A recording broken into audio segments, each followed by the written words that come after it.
Olá, queridos irmãos, vamos mais uma vez à leitura e reflexão do livro dos Médiuns por Allan Kardec, sempre rogando a Deus nosso Pai o amparo para que possamos abrir nossos corações e mentes para o entendimento.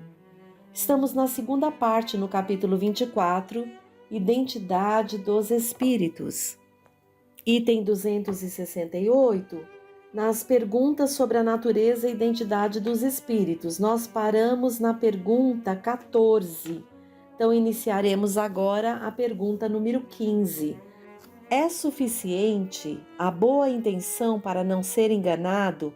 E, nesse caso, os homens realmente sérios, que não mesclam de curiosidade leviana os seus estudos, também estariam expostos à mistificação? Menos do que os outros, evidentemente. Mas o homem tem sempre algumas esquisitices que atraem os espíritos zombeteiros. Julga-se forte e quase nunca o é. Deve desconfiar, por isso mesmo, da fraqueza proveniente do orgulho e dos preconceitos. Não se levam muito em conta essas duas causas de que os espíritos se aproveitam, pois, agradando-lhes as manias, estão seguros de conseguir o que desejam. Vejam a resposta que a espiritualidade superior dá a Kardec, nos alertando, porque temos uma fragilidade moral muito grande. E essa mazela moral aqui, que são as brechas que abrimos, orgulho, egoísmo, levam a cairmos muitas vezes nessas artimanhas aí desses espíritos que querem nos enganar. Herculano Pires, que é o tradutor do livro que eu estou usando, nos diz: todos temos as nossas manias e as nossas pretensões. Os espíritos zombeteiros ou mistificadores, por simples diversão ou maldade, se aproveitam delas, dizendo coisas que estão de acordo com essas fraquezas do nosso caráter. Com isso nos agradam e nos dominam. Então vejam, uma das coisas que mais estamos estudando aqui, além da questão da mediunidade, é a questão de nos evangelizarmos, de buscarmos as virtudes do Cristo.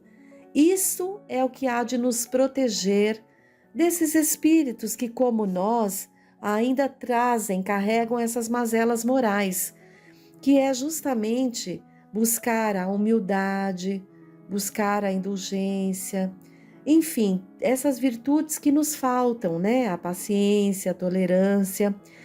Desta forma, conseguiremos evitar tanto esse assédio, né? Tanto essas armadilhas que esses espíritos acabam muitas vezes nos enredando aí. E na questão da mediunidade, isso é uma questão que ocorre muito. Então, precisamos passar tudo pelo crivo da razão, mas antes ainda, pelo crivo da evangelização com Jesus. E continua Kardec as suas perguntas. 16. Por que Deus permite que os espíritos maus se comuniquem e digam coisas más? Mesmo o que há de pior traz um ensinamento. Cabe a vós saber tirá-lo. É necessário que haja comunicações de toda espécie para vos ensinar a distinguir os bons espíritos dos maus e para que vos sirvam de espelho. Pergunta número 17. Os espíritos podem sugerir desconfianças injustas contra certas pessoas por meio de comunicações escritas e separar amigos? Os espíritos perversos e invejosos podem praticar os males que os homens praticam. Eis porque precisamos estar sempre em guarda. Os espíritos superiores são sempre prudentes e reservados quando censuram. Nada dizem de mal, advertem com jeito. Se quiserem que duas pessoas, no próprio interesse delas, deixem de ver-se, provocarão incidentes que as separem de maneira natural. Uma linguagem que semeia discórdia e desconfiança provém sempre de um espírito mau, seja qual for o nome a que se sirva. Assim, Recebeis sempre com reservas o que um espírito disser de mal contra outro, sobretudo quando um espírito bom já vos disse o contrário. E desconfiai também de vós mesmos, das vossas próprias aversões. Das comunicações espíritas, aceitai somente o que for bom, grande, belo, racional, e o que a vossa consciência aprove. Olha que delicado ensinamento, que possamos então observá-los nas nossas práticas, na nossa casa, cada qual dentro do trabalho ali. Então, atenção aos pensamentos que chegam, atenção às comunicações nas sessões que chegam. Então, é muito gratificante esses estudos. Pergunta número 18. Pela facilidade com que os espíritos maus se infiltram nas comunicações, parece que nunca se pode estar certo da verdade. Sim, podeis, desde que tendes a razão para os julgar. Ao ler uma carta, sabeis reconhecer muito bem se foi um grosseirão ou um homem educado, um tolo ou um sábio que a escreveu. Se recebeis uma carta de um amigo distante, o que vos prova que é dele? A letra, direis. Mas não há farsantes que imitam todas as letras e tratantes que podem conhecer os vossos negócios? Não obstante, há indícios que não vos permitem enganar. O mesmo se dá com os espíritos. Imaginai que é um amigo que vos escreve, ou que se trata da obra de um escritor, e julgai da mesma maneira. Então vejam que aqui, esse livro dos médiuns, como em todos os assuntos até agora, nos auxilia a compreender essa questão das comunicações, porque os espíritos são homens desencarnados, e há entre os homens encarnados tanto bons quanto ainda não bons, quanto maus, trapaceiros. Ao desencarnarem, não há mudança milagrosa. Então, que possamos usar sempre a razão. Só que para usarmos a razão, temos que ter recursos equilibrados para utilizar a razão. Temos que estudar a codificação e estudar o Evangelho segundo o Espiritismo, nos evangelizando, para termos condições morais melhores, nos acercarmos de espíritos que simpatizam com o nosso esforço de melhorar e hão de nos auxiliar nesses momentos, nos trabalhos, para preservarmos os trabalhos, a casa a que somos vinculados e, acima de tudo, a nós mesmos, buscando nos corrigir, não é? E ter para com esses irmãos que muitas vezes vêm com a intenção de mistificar, não uma revolta, e sim a prece para com eles, porque o que devemos ali rejeitar são aquilo que eles trazem, e não a eles, que são nossos irmãos, que também estão muitas vezes ali distantes de tanta verdade e distantes do Cristo, às vezes mais do que nós, que estamos buscando percorrer o caminho de Jesus. Pergunta número 19. Os espíritos superiores poderiam impedir os maus de tomarem falsos nomes? Certamente que o podem, mas quanto piores são os espíritos, mais teimosos são e frequentemente resistem às injunções. Convém saber que há pessoas pelas quais os espíritos superiores se interessam mais do que por outras, e quando julgam necessário, sabem preservá-las da mentira. Contra essas pessoas, os mistificadores são impotentes. Pergunta número 20. Qual a razão dessa parcialidade? Isso não é parcialidade, é justiça. Os espíritos bons se interessam pelos que aproveitam os seus conselhos e se esforçam seriamente para melhorarem. São esses os seus preferidos e os ajudam, mas pouco se importam com aqueles que os fazem perder o seu tempo em belas palavras. Irmãos queridos, olha essa advertência. Então, nós que estamos buscando nos aprofundar na doutrina, nos aprofundar nos estudos da codificação, que possamos fazer isso com muita seriedade, que esses estudos nos levem sinceramente à nossa reforma íntima, para que possamos então ter a assistência desses irmãos maiores, não é? Para que não nos deixem levar pelas mistificações, pelos enganos. 21. Por que Deus permite aos espíritos o sacrilégio de usarem falsamente nomes veneráveis? Poderíeis perguntar também por que Deus permite aos homens mentir e blasfemar. Os espíritos, como os homens, têm o seu livre-arbítrio para o bem e para o mal, mas nem uns nem outros escapam à justiça de Deus. 22. Há fórmulas eficazes para expulsar espíritos mentirosos? Fórmula é matéria. Vale mais um bom pensamento dirigido a Deus. 23. Certos espíritos disseram possuir sinais gráficos inimitáveis, espécies de selos pelos quais se pode reconhecer e constatar a sua identidade. Isso é verdade? Os espíritos superiores só possuem como sinais de sua identidade a elevação de suas ideias e de sua linguagem. Qualquer espírito pode imitar um sinal material. Quanto aos espíritos inferiores, traem-se de tantas maneiras que só um cego se deixa enganar por eles. 24. Os espíritos inferiores não podem imitar também o pensamento? Imitam o pensamento como os cenários do teatro imitam a natureza. 25. Seria assim tão fácil descobrir a fraude por um exame atento? Nem há dúvida. Os espíritos só enganam os que se deixam enganar, mas é preciso ter olhos de joalheiro para distinguir a pedra verdadeira da falsa. A quem não sabe distingui-la, procura um lapidário.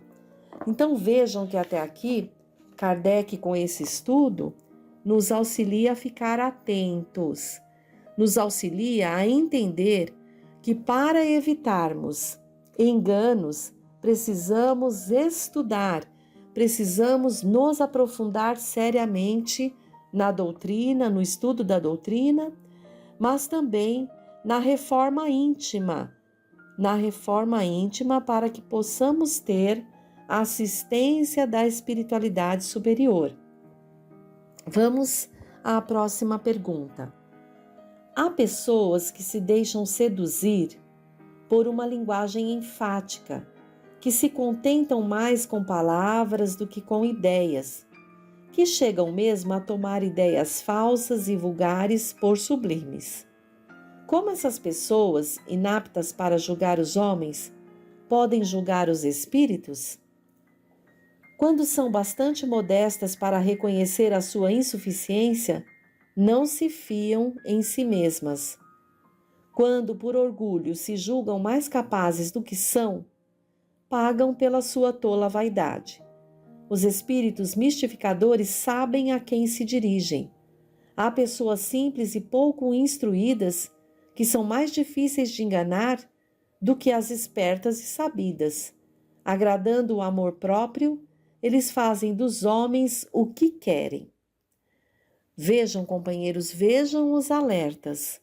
E há aqui uma instrução também de Herculano Pires, o tradutor dessa obra, que diz: a vaidade anula a inteligência e a instrução. A humildade supre através da vaidade que os mistificadores dominam os mais inteligentes e instruídos. Podemos ver isso ao nosso redor e nos espantamos de que certas pessoas se deixem levar por mistificações evidentes. Então, os itens 25 e 26 esclarecem bem esse problema.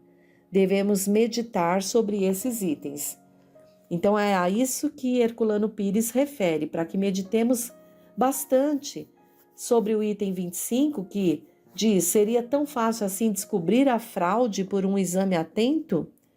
E a outra pergunta: há pessoas que se deixam seduzir por linguagem enfática, que se contentam mais com palavras do que com ideias, que chegam mesmo a tomar ideias falsas e vulgares por sublimes. Como essas pessoas, inaptas para julgar os homens, podem julgar os espíritos? Então é isso. Quanto mais vaidade e orgulho temos, mais dificuldade vamos ter de avaliar as comunicações e identificá-las. Quando ficamos assim aceitando bajulações, elogios, porque espírito superior não elogia, não bajula. Então fiquemos atentos.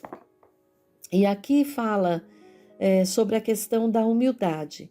A humildade é uma das virtudes que talvez a mais difícil que o Cristo veio exemplificar, a mais difícil para nós na condição em que nos encontramos.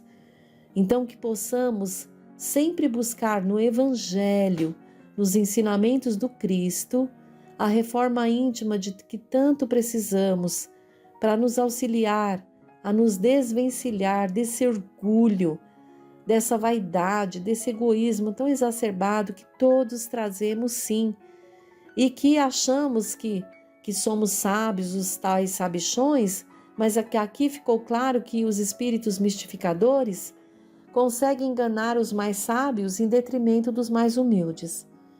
Então, fiquemos atentos. Pergunta número 27. Ao escrever, os espíritos maus às vezes se traem por sinais materiais involuntários? Os habilidosos não. Os inábeis se atrapalham. Qualquer sinal inútil e pueril é indício certo de inferioridade. Os espíritos elevados não fazem nada inútil. 28. Muitos médiuns reconhecem os espíritos bons e maus pela sensação agradável ou penosa que experimentam à sua aproximação.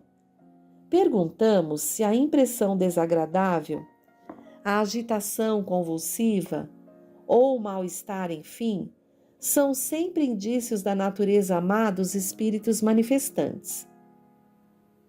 O médium experimenta as sensações do estado em que se encontra o espírito manifestante. Quando o espírito é feliz, seu estado é tranquilo, calmo. Quando é infeliz, é agitado, febril, e essa agitação se transmite naturalmente ao sistema nervoso do médium. Aliás, é assim como o homem na terra. Aquele que é bom mostra-se calmo e tranquilo. Aquele que é mau está sempre agitado. Observação. Há médiuns de maior ou menor impressionabilidade e por isso não se pode considerar a agitação como regra absoluta. Nisto, como em tudo, devemos levar em conta as circunstâncias. A natureza penosa e desagradável da sensação é produzida pelo contraste, pois se o espírito do médium simpatizar com o espírito mau que se manifesta, será pouco ou nada afetado por este. Além disso, é necessário não confundir a rapidez da escrita, produzida pela extrema flexibilidade de certos médiuns, com a agitação convulsiva que os médiuns mais lentos podem sofrer ao contato dos espíritos imperfeitos. Vejam como é importante estudarmos sobre essas questões do Livro dos Médiuns e as questões que vimos trazendo sobre mediunidade. Nos próximos encontros vamos estar nos aprofundando, porque todos somos médiuns e há aqueles de nós que frequentam a casa que são médiuns ostensivos de trabalho. Então é necessário estudarmos, é necessário buscarmos nos conhecer para que todas essas situações, percepções, essas impressões que podemos ter no trabalho possam ser melhor identificadas, definidas, para que possamos ser melhores instrumentos, certo? Então, queridos irmãos, até o próximo encontro, que possamos sempre nos lembrar que devemos sim nos instruir mas que amar é o primeiro mandamento. Fiquem todos no amor de Jesus. Até o próximo encontro.